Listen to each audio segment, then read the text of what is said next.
what you want, when you want it, where you want it. This is The Mesh. Footcandle Films.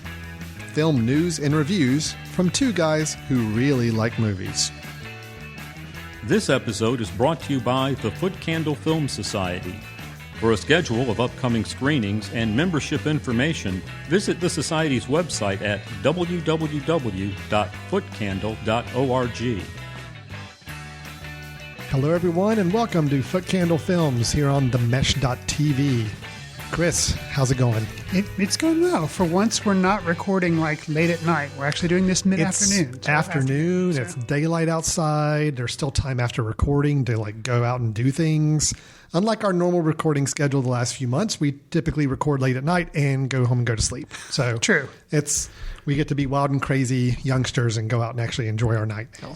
And actually, I think we talked about, and I'm pretty hip on it, we're coming up on Labor Day weekend. It'll be after that when the show's released. But We're actually going to we're going to give you a good show. We're going to give you 2 reviews, but we're going to kind of skimp on the news and recommendations. We're just going to give you a kind of a holiday weekend episode so we can get out of here early. Exactly. We had a couple films that we've seen. We did want to review, and we're going to do that. But like Chris was saying, normally our shows, we go into some news and we talk about kind of recommendations of other films we think you ought to check out. Today, doing a little abbreviated. It's just going to be 2 reviews. My name's Alan, by the way. I forgot to introduce myself in case you're new to the program. Alan and Chris, we're here, the host of Footcandle Films. Glad to have you here with us. So the 2 films we are going to talk about today, they're both ones you can check out online, which I think is always nice. Correct. One of them is actually a Netflix film that if you have a Netflix account, you can see that one. But the first one we're going to talk about is the latest Kevin Bacon film called Cop Car.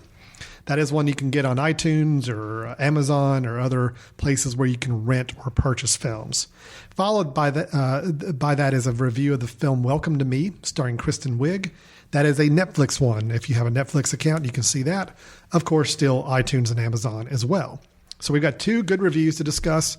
Chris, are you ready to get started? I am. Just one other note, because I don't want to forget. One of the other reasons we're kind of cutting it short, we are in the midst of getting ready for our film festival that's going to be coming up at the end of September. Film festival? When is this happening? I know. Crazy. But September 25th through the 27th. Yes. If you're in the North Carolina area, especially if you're in Western North Carolina, or you really want to throw down a bunch of bucks and fly in from Japan, you can go get tickets online. Best thing to do is to go to footcandlefilmfestival.com. And that actually has all the films we're showing and previews, descriptions. Then there is a link on there to, hey, go buy tickets. And obviously that'll take you to the ticketing site where you can actually buy tickets. So if you're interested, you'll come and see what all our blood, sweat, and tears has gone into for the last couple of months. That's a very good point. I think it's important to let people know not only if they can come join us, but also to kind of give a frame of reference that we have been very busy with that lately. Yes. So thanks for bringing that up, Chris. And we do hope you'll come join us in North Carolina that weekend of September 25th through the 27th, 2015 for our first ever Footcandle Film Festival. All right, so let's go ahead and get started with our reviews. First up, Kevin Bacon, 6 Degrees of Separation. I'm sure we can map it to the film we'll be reviewing later in a moment. We'll have a fun exercise with that. Okay. But first, let's go into his latest film. It's called Cop Car. What if someone sees us? We'll just tell them we're cops. Good idea. Sheriff, we just got a report of 2 kids driving a cruiser. Boys, I know you can hear me. You are in a whole lot of trouble. What we're looking at is a felony offense. Did you open up the trunk? Mr. Footloose himself, Kevin Bacon. Chris, in this film, taking on a very different type of character than what was his name in Footloose? It wasn't Rhett, was it? Admission. I think it was Rhett. I'm not sure I've actually seen Footloose. You've never seen Footloose? No, I don't think I have. Really? Yeah. This is like a confessional moment here, I think, and you're sharing this with all of us. I've definitely seen scenes with him like spazzing out in the warehouse, dancing. Yes. I know John Lithgow plays like the protective father. Everybody remembers the spaz out scene. And like, in the warehouse. The songs obviously are burned into my memory from growing up, but you've never actually seen the film. No, but I know the whole thing. Like, it's one of those things that Yeah, I don't think I have. I can't say I've seen. I've definitely seen scenes, but I don't think I've actually seen the whole thing. You're missing out, man. You're missing out. Sorry, guys. You're missing, well, whatever his name is in the film, I don't remember his name. He's got an interesting name in the film. I just remember it was a unique first name. Okay. It'll come to me in a little bit. Okay. Regardless, okay, I'm getting off track. So Cop Car is the latest film starring Mr. Bacon. Yes. He plays Sheriff Kretzer. And this is a very... Let me just get the premise of this. I mean, it's really a one-line dialogue, or one-line description. A small-town sheriff sets out to find the two kids who have taken his cop car on a joyride. And that's the simple premise of the film. Two kids find a car that's owned by a policeman. The policeman is not there at the moment, doing something else. The two kids get in the car. They're a couple of little hellions. They want to have some fun. They drive off with the cop car. And the rest of the film is left where we have Sheriff Kretzer trying to track down the kids to get his car back. Yep. Now, there's a lot of reasons why he needs his car back and a lot of things that stem from this track to get the car back, but that's left for some spoiler territory. Chris, I do want to ask you with this. This is a very simple premise film. Mm-hmm. It's also one that didn't get a whole lot of attention, although it's getting some online buzz nowadays when it was released online for viewing. Sure. And it does have, Kevin Bacon, who obviously is in a lot of films, not always getting quite the acclaim maybe sometimes that other actors do, typically known for a lot of smaller parts or smaller films. Right. How do you feel like, was this film a surprise to you when you saw it, or did you feel like it deserves its straight to video on demand, not seen by as many people status? Well, I mean, this film... it is very small in scope. Like you're saying, it's a pretty simple film. It's best be described, I guess, as a thriller because, you are wondering, what's going to happen. The sheriff, no spoiler territory. He's not the nicest guy. Yes. And has some things that he's trying to hide. So, some you can see he's motives. the crooked sheriff. He's got some problems. These kids, obviously innocent. So, it's going to be pitting them against him. So it's a very small scale movie. So you're not going to have like a wide audience. Plus, the two kids obviously are young kids; they're unknowns. So, other than Kevin Bacon, it's a small cast to begin with. I think there's only like 5 people in the whole film, maybe. Right. And so I appreciate this film just for what it's trying to do. Trying to tell a story, trying to tell it contained, and not really. It's kind of like it's. Okay, we've talked about independent films many times because a lot of times we see some of the smaller ones. Alan gave the thumbs down. You are the poster child for bad independent filmmaking to Buzzard. And then we had a redeeming small film. I think it was Faults, maybe, that we talked about how that was a independent film, but it was like what independent film was all about. You take an idea. There again, very restricted in that it was all in a hotel room for the most part. Limited budget. Putting forth a unique story idea. Right. And not necessarily feeling like you've got to show it in a terribly visually creative way, but build an interesting filmmaking style around a fairly unique or small premise, I guess is the idea. And I feel like this is kind of going after that same thing. And I liked it. Would I recommend it as like being the most original or something like that? Well, no. But I liked it in that, to me, it felt like kind of a, even though definitely not as happy, I guess, as like Stand By Me. But it was, to me, it kind of took on like, it's kind of a coming of age a little bit because these boys are, they're right at the, how old would you say they are? Oh, gosh, 11, I'm so bad 12? with ages. But, they're young, but you can tell they're getting older. And at the very opening of the film, it's this long tracking shot of them walking across a field. And they're kind of, for lack of a better term, experimenting with cuss words. Yes. So you can tell there's still some innocence there. And one boy refuses to say one word. He's like, oh, that's the worst cuss word ever. I'm not going to say it, So there's innocence there. But because of what they're going through the course of this movie, you can tell like there's going to be some loss of it. And I can appreciate that. To me, it felt kind of like, what if somebody like David Gordon Green was trying to do like a Stand By Me type movie, strip away like the cool soundtrack with like all the 50s songs and stuff, and just keep it minimalist, but still have like elements of nature. And that's what this film felt like to me, and I liked it. And I thought Kevin Bacon was just perfect for this role. I really thought, not that I've always thought he was a good actor. And I guess you could say maybe he was playing, the stereotypical bad Kevin Bacon role. But I don't know. I enjoyed it. Has Kevin Bacon ever played a stereotypical bad role, though? Maybe I'm wrong on that. I know in A Few Good Men, he was kind of the He was a little bit of the antagonist, but not really. Right. Normally, he doesn't get pigeonholed too strongly in either direction. He's a good like supporting the Invisible role. Man. Oh, what was that? Hollow Man. Hollow Man. That was it. Sorry. Yeah, he was the Hollow bad Man. guy in that one. I forgot about that one. That was a bad movie, though. So doesn't count. I'm with you on this. I actually really did enjoy this film. Okay. I do agree that I think Kevin Bacon was really, really good in this. Okay. He nailed it to the point where I forgot it was him after a while. And that's always the key for me, is if I can watch somebody and halfway through the movie, I kind of disassociate them from the actor and I'm just really into the character. Right. He got it. I mean, I really liked his character in this. Well, I think too, he, like you're saying, you made the joke kind of in the intro about, 6 Degrees of Kevin Bacon. He's such kind of a stereotype about like, oh yeah, he's in so many movies and, he's got throwaway roles and you know him as a face and now he's almost like a stereotype of himself. Right. But I'm in the same in the same boat where I forgot it was him, because it's just, and he does such a good job of playing kind of this small town sheriff, but he's got a lot of things going on that he's kind of got to juggle in his mind. There's a point where he has to get on the CB, or I think he's actually using his phone at this point, but he's calling the dispatcher. Yes. And before she picks up, he's like repeating her name and how to sound the most casual, and it's, I thought that was perfect. It was, well, it's it's little just, things like that. He's playing a part where you see it's the moments before he's having to con somebody or say something where he's prepping himself or you can tell in his face as he's talking on the phone or talking on the CB when he's trying to mislead somebody on the other end.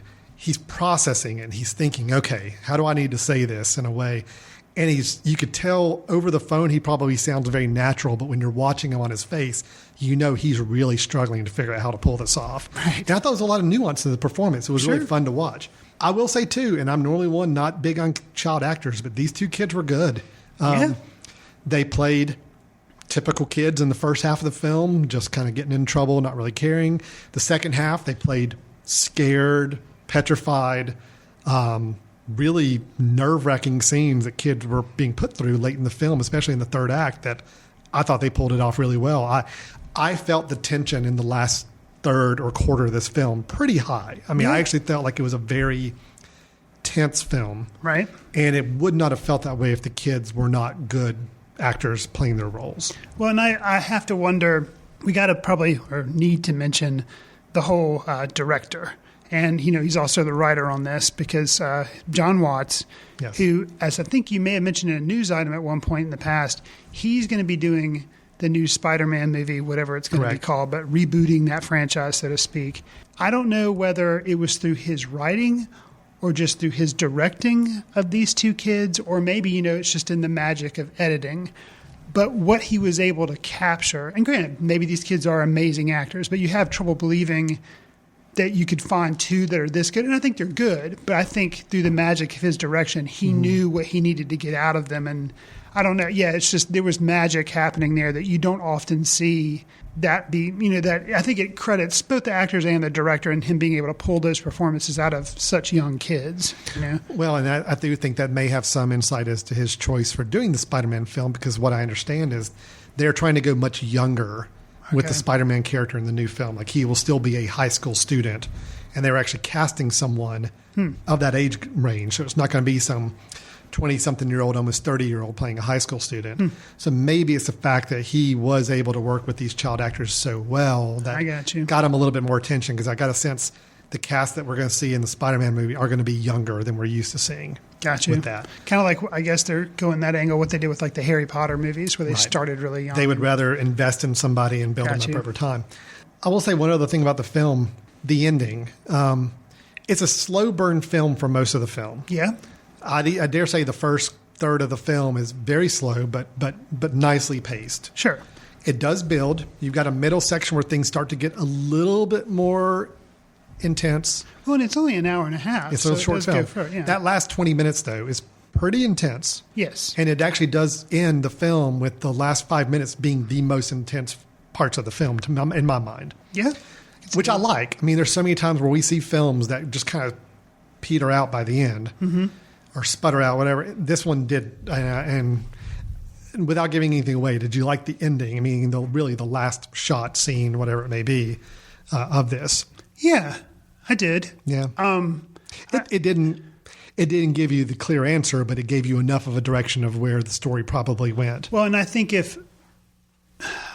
without giving anything away, an event happens that causes it's kind of an inevitable event, you feel like, in the film, and it ends up happening, and there's some individuals are hurt, and you're kind of like, well, that was kind of a long time coming. So for that to happen, and then that you kind of feel like that's inevitable in a way. I admired the ending. I thought it was, it wasn't this clean cut ending. It wasn't a perfect wrap up of everything.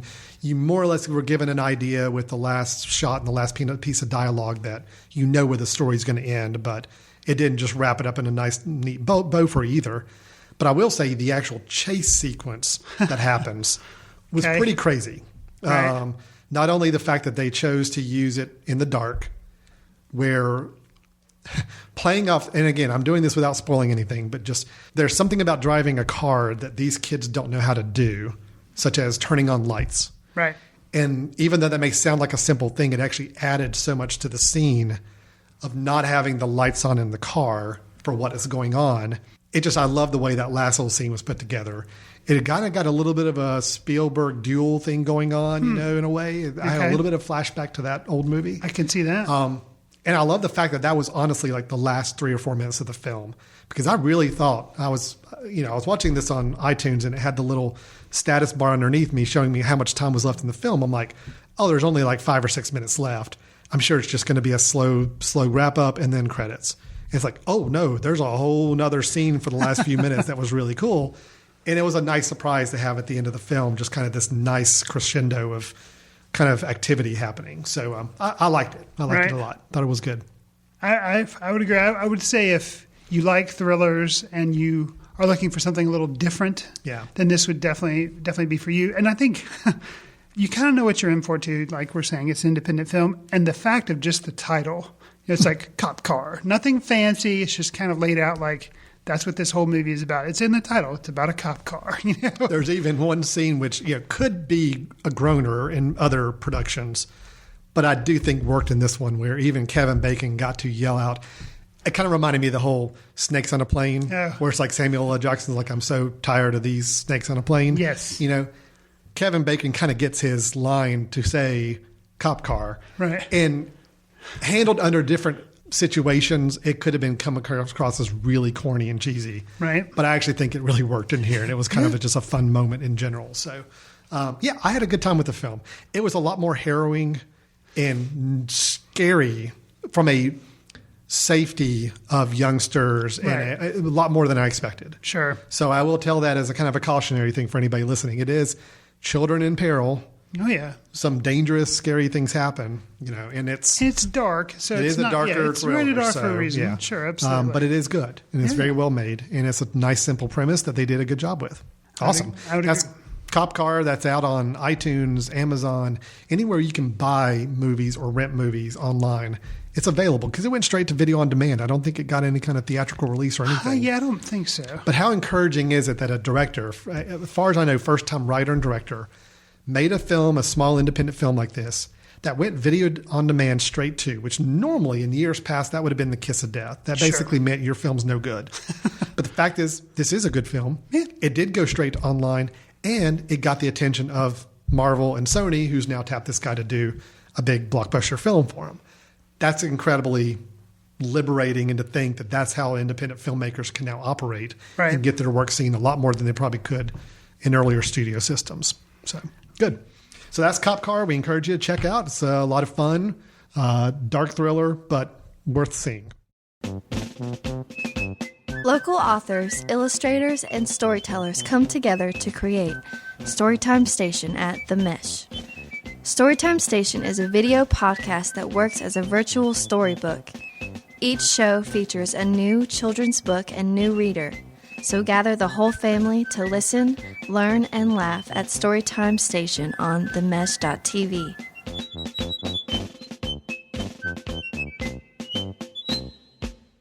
So our next film is the Kristen Wiig of Saturday Night Live fame and many other comedies we've seen in recent years. Her latest film that is also online and available for viewing is called Welcome to Me. Thanks for calling the California Lottery. If you're calling to report a winning, just say, I'm a winner at any time.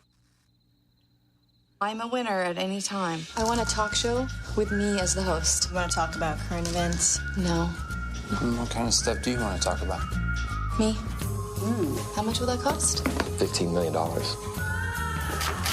Oh, and I want to come in on a swan boat. And welcome to me. Welcome to me. Welcome to me. Me. And welcome to me. So, Welcome to Me is classified kind of like The Skeleton Twins, which is another movie which Kristen Wiig was in, as a comedy, drama. So it's one of those where it has to straddle the line between being funny but yet having a lot of dramatic elements.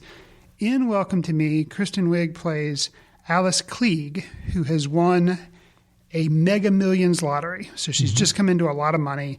She decides, you know what? I'm going to quit all my psychiatric medication that I'm taking, quit going to counseling, and I'm going to buy my own talk show.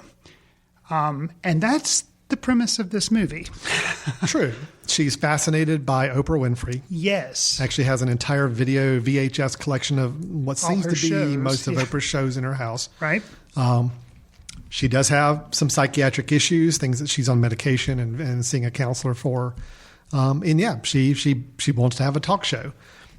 She's a very self-absorbed person. She's got some interesting approaches toward relationships with people and the people she surrounds herself by.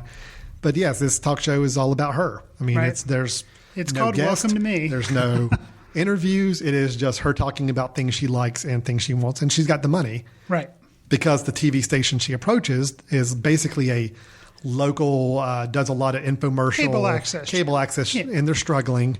And when somebody comes in and writes them a check for $15 million to start producing a show, they say, okay, we'll do this. So with that being the setup, Alan, I had heard about this film, but then it kind of disappeared. And then you mentioned, hey, it's on Netflix now, let's check it out. So we did. A lot of interesting comments I heard were that a lot of people were negative on it because of how it handled mental illness. Mm-hmm.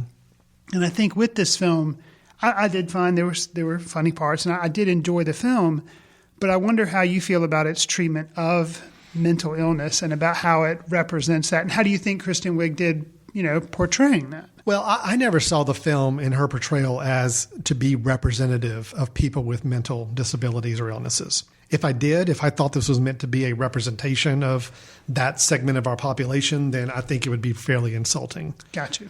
But I didn't take it as that. The idea is that, everybody, even people with mental issues that they're struggling with, there's still a wide range of people, and she is portraying one type of personality that it happens to be plagued by mental illness. Right. I think even if it wasn't for the mental illnesses she encountered, she would still be a very self-absorbed person. Sure. It's just that she's a self-absorbed person that, because of the illness that she faces, is having a hard time understanding how the world really works and how to interact with people in a constructive, positive way. Does that make sense? Definitely. And going into this film, knowing that some people had really come down on it because of, her character being mentally, something's wrong with her or something, she was psychiatrically, needed help and was getting medication. Knowing that, I felt like the film actually did a good job of trying to just, there was humor in the film, but I didn't feel like they unduly made fun of her. And if anything, the people that work at the station and some of the people that are willing to take her money and willing to do things, it's kind of like saying, it was actually turning the camera back on them or turning the judgment back on them, saying these people may be exploiting her, look what they're doing to her, and they see that she has problems. But instead of trying to help her, they're just like, oh yeah, whatever, crazy lady. And they're not caring about her, And so I thought that was interesting. And then actually the whole kind of behind the film too, you could look at it as, if you were to just hear about this and like, oh yeah, that sounds like a really funny film. And you come and you see it, but more what it's saying about, what was her name? Klieg is her last name. What's her first name? Alice, yeah. Mm-hmm. How she has relationships and tries to have relationships with friends and you see them tell her, you are a very self-absorbed person, and she kind of damages some of those relationships, but, she tries to repair them. I don't know. I think there's more to it than a lot of Kristen Wiig performances, like, I think she's great, but I think she has so much depth that through something like Skeleton Twins and now this, it shows that she's capable of a lot. Well, I have not seen Skeleton Twins yet. That's still on my to-do list. I like Kristen Wiig as a comedian. Gotcha. I do think she's very funny, and I liked her in general on Saturday Night Live. Although the criticism I always had is she played a lot of the same tropes over and over again in a lot of her characters on the skit program. I did have a little bit of a misgiving with her performance in that I think there's too many times she fell into, I'm going to play this little quirky part of this character, and it's something that would be really funny in a skit on Saturday Night Live, but it didn't always match the movie as well. Really? I felt like. Interesting. Right. Like, for example, I thought the first time she said, I'd like to read from a prepared statement. Oh, man. I think that's funny. But then when it happens a few more times, it started to push more into Saturday Night Live skit territory. And there were just a couple of elements of her personality that I felt like they were doing that with. Now, I didn't feel like it derailed the film.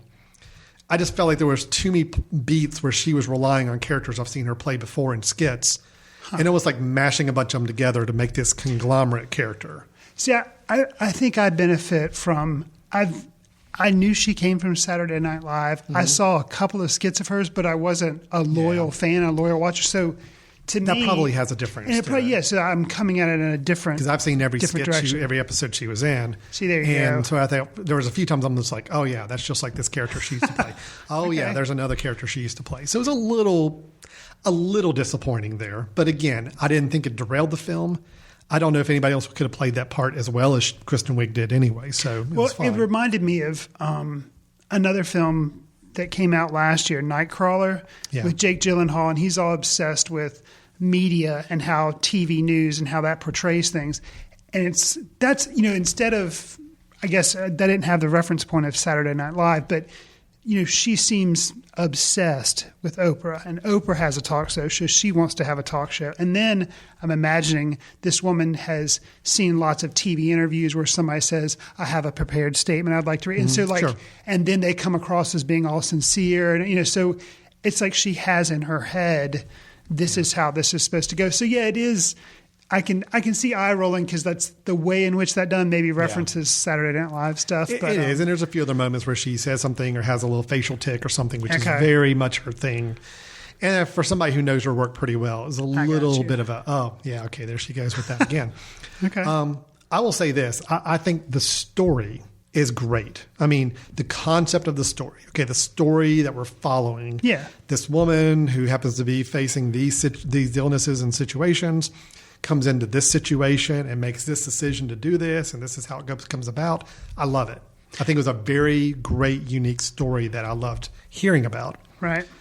I did have some issue with the screenplay in that I felt like there were a lot of moments that really made some illogical jumps in the story that I don't think if you had a full fleshed out story to read that those would happen. But for example, the turning from everybody at the studio being hesitant about her to then everybody was embracing her. And then she has one moment on screen where things go bad. And technically it wasn't even her fault that they went bad. And all of a sudden everybody's now upset with her and wants her gone. And it was like, okay, I'm not quite sure I follow the logic that just happened here. I know they needed to get the story to the point where everybody wanted her gone in order to make this happen. Right. And for her to start to go down her little spiral for a bit. But it just didn't work for me, the flow, the way the screenplay carried us from that part to the next. Okay. And I felt like it was a little jumbled or a little scattered in places. And also, they pack in a lot of really good actors and actresses in this film, but many of them are just wasted. I mean, Jennifer Jason Leigh, what is going on with her character? She's in like 3 scenes. You've got an actress. She's one of the disapproving people that doesn't really want. And you've got her in there, and I'm thinking, okay, obviously they're building something up with her. And then there's a point where she gets really upset and wants to leave, and then she's gone. I mean, she really is in 3 scenes with lines that have no bearing on the film whatsoever. Right. And Joan Cusack was good in a very small role. I didn't mind her role because at least her role had a purpose to it. There was something that kind of bridged the Alice character throughout the film. Right. I liked how Joan Cusack's character, as kind of, I guess, a director of the show, kind of became this voice of God on the show in a way. I wish they'd explained that or done more with that. It was kind of one of those things they just alluded to 2 or 3 times. Right. I thought it was clever, but I wish they'd done more with that dynamic between them. So I just felt like, the movie was short already. It was under an hour and a half. Right. I wouldn't have minded an extra 10 minutes or 15 minutes of this film to just kind of fill in some of those natural progressions of the scenes. Give us a little bit more so we didn't jump from everybody starting to love her to now all of a sudden everybody hated her within a 5-minute span. I can agree with that there were, jumps in logic or jumps in storytelling that didn't really flow very well. I guess that's what you get. To me, that's sometimes the sacrifice of not having a movie that flows through the Hollywood system in a way. And I think, or is more of an independent film. And like this didn't really get released to big theaters. And like, because I think those things would have been straightened out or ironed out. And maybe there was a lot of stuff left on the cutting room floor. And that's why Jennifer Jason Leigh doesn't have as much point. But in a way, I also said kind of like mental illness can be a very messy thing. And there's no, I felt like that was kind of like, that's how the screenplay was. It was kind of messy and not always well strung together. So you commented on a lot of actors that are in this thing, and I want to pick out two of them, James Marsden and Wes Bentley, who play the brothers who are, I guess, basically in charge of this cable access channel. They have the most money invested in it. I really liked them as brothers. Yeah, no, they were did good. A really good job. I agree. They're kind of those faces that I can't really name. I know they've been in movies, but I can't really name a lot of them. But when you see them, you know them as like, okay, it's those guys. And then to have them as brothers, I thought the relationship where Wes Bentley is kind of the beaten down brother, and James Marsden is more of like the pretty boy, like I'm the successful one brother. Sure. But I thought that was, I really liked that. I agree dynamic. with you completely. And I'll say Linda Cardellini as her best friend. Although I didn't buy their relationship at first, I didn't understand why Linda was friends with Alice. Got you.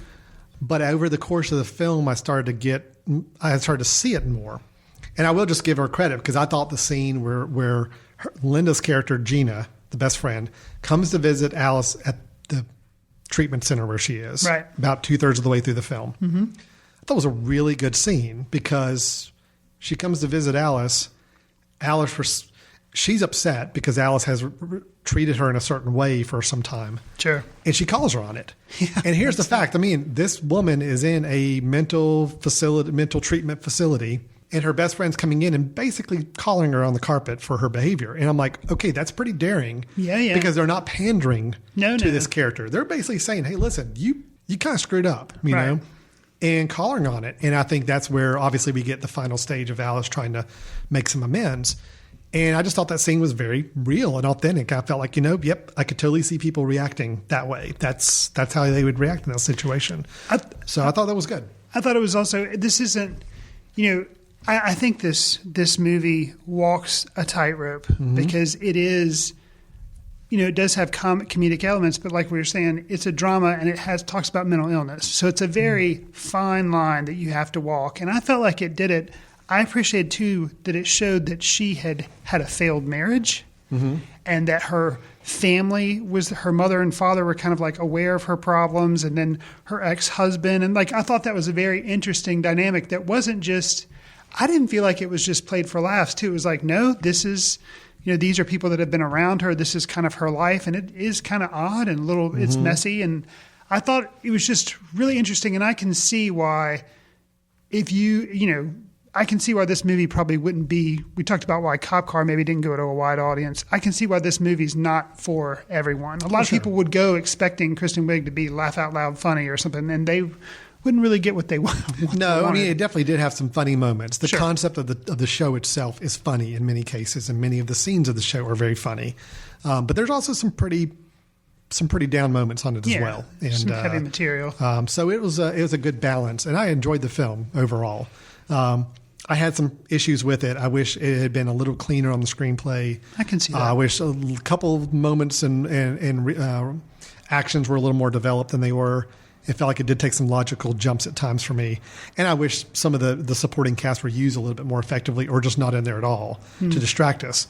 But otherwise, I thought it was good. I thought it was really good. And I thought Kristen Wiig, she's a good actress. I will definitely give her that. And she definitely has more flexibility than your typical Saturday Night Live alumni does. Right. And so it's good. I definitely recommend it as well. Shira Piven is the director who I don't know anything about. All I know is that she is married to Jeremy Piven.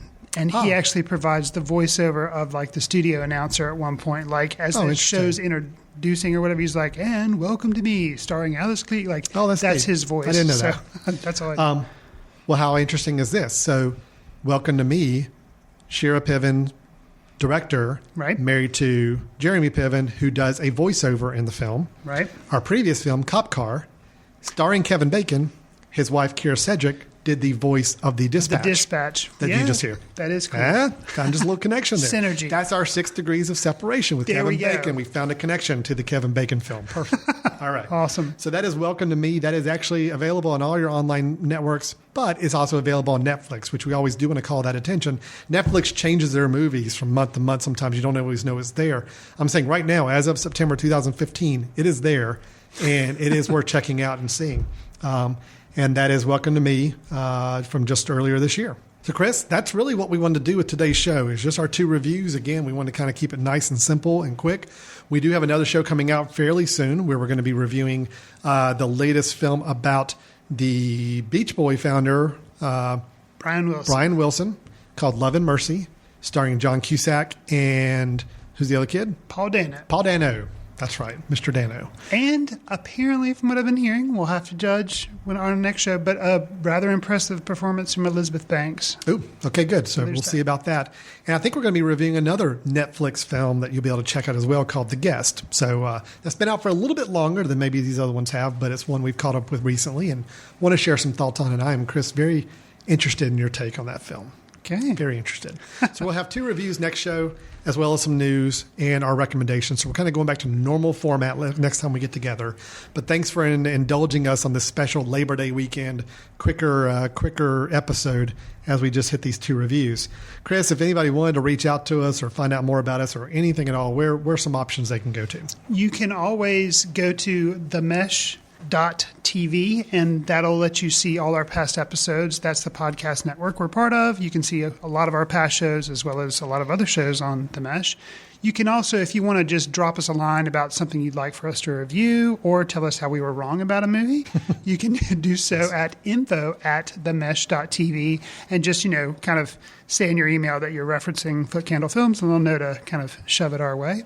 Alan and I are also both on Letterboxd, where we kind of sometimes write mini reviews and keep a diary of what we're watching, so you can follow us on there as well. Absolutely. A lot of different ways to get a hold of us. Of course, there again, iTunes to us is still the best way to reach us and give some star ratings. I guess more than anything, to not only reach the show and get it subscribed to, hitting that subscribe button in iTunes and just making sure the podcast gets delivered to you each time we put out a new episode, but also give us those star ratings and online ratings on iTunes. We really do appreciate that as well. Helps us reach more listeners. So absolutely. As Chris mentioned, don't forget footcandlefilmfestival.com. Go to the website. You can buy tickets for all the films we'll be showing. We do have several of the filmmakers attending and coming that weekend to hold some Q&As after their screenings. And Chris, we're kind of excited. Couple of the films we're showing are getting some bigger releases after our film festival. So their trailers are up on Apple's website. I mean, it's kind of exciting to know that we've got some somewhat bigger films, or some films that are going to get more attention after our festival going out there as well. So, and I'm sure we'll be doing kind of a recap of our festival episode after the festival's over, after we've slept for like 3 or 4 days solid. Right. We get back together. We'll probably do an episode where we recap some of the films we saw and experiences. I think so, and I think we've got to, at the very least, tell everybody who the winners were. Oh, sure. They we'll definitely promote that quite a bit. They're going to be the first ever recipients of the Footcandle Award, absolutely, which we're very excited about. So, all right, with that, we're going to wrap it up. Thanks everybody for listening. We will have another episode coming out soon with some more content to it. But until then, thanks for listening. We appreciate it. See you in the ticket line.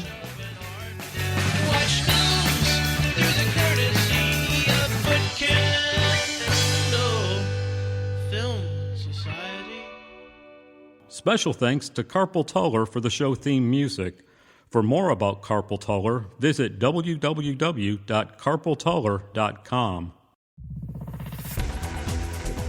You've been listening to The Mesh, an online media network of shows and programs ranging from business to arts, sports to entertainment, music to community. All programs are available on the website as well as through iTunes and YouTube. Check us out online at themesh.tv. Discover other network shows and give us feedback on what you just heard.